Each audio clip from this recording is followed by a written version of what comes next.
मालिक के हो बाबु हात चाहिँ कसरीको म भूतसँग साह्रै डराउने मालिक। एक दिन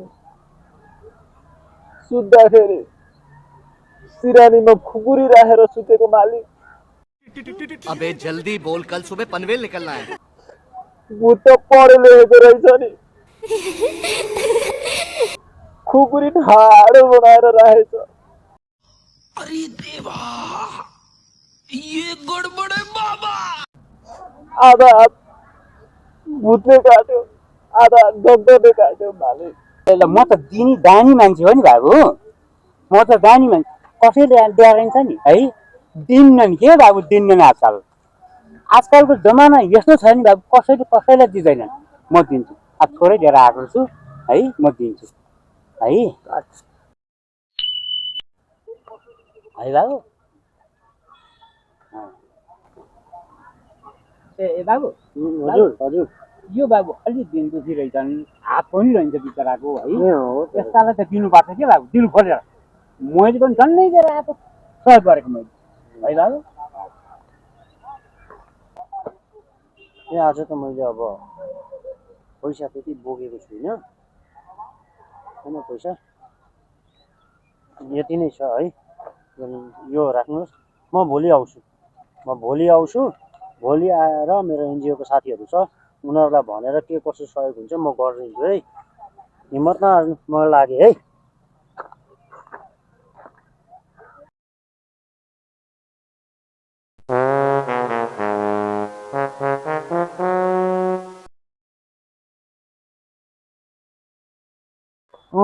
त्यही त हेर्न हात नभएको त्यो केटालाई त मैले त भोलि नै सकेको छैन हौ के कसो हुन्छ यसो त पनि सहयोग लिएर आइज न यार के दिनु लगाएको म यहाँ माथि डाँडामा हौ डाँडामा आइज न ल ल ल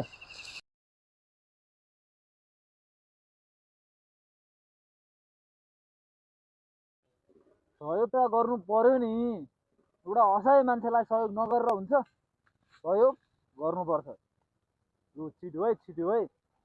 दिमाग खराब हो जाएगा। मैं माँ अम्मा बहन पे आ जाऊंगा। मैं इनकी इनकी अम्मा बहन पे आ जाऊंगा। एउटा हात नभएको बुढो मान्छेलाई सहयोग गर्न सक्दैनौ तिमी? लु त्यो मेरो जग्गाको कुरो के भयो? जग्गा पनि पास गर्नु पर्यो।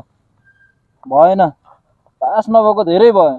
फेरि मेरो यो देब्रे हातमा पर्यो भने नि मेरो छिट्टो चल्छ कि भेट्ला है भाइ। लु अहिलेको लागि चाहिँ मेरो अर्को फोन आयो, पछि कुरा गरौँला। त्यो घरको भाडा के भयो भाइ? घरको भाडा लु लु 1.5 लाख हालिदेऊ त मेरो एकाउन्टमा।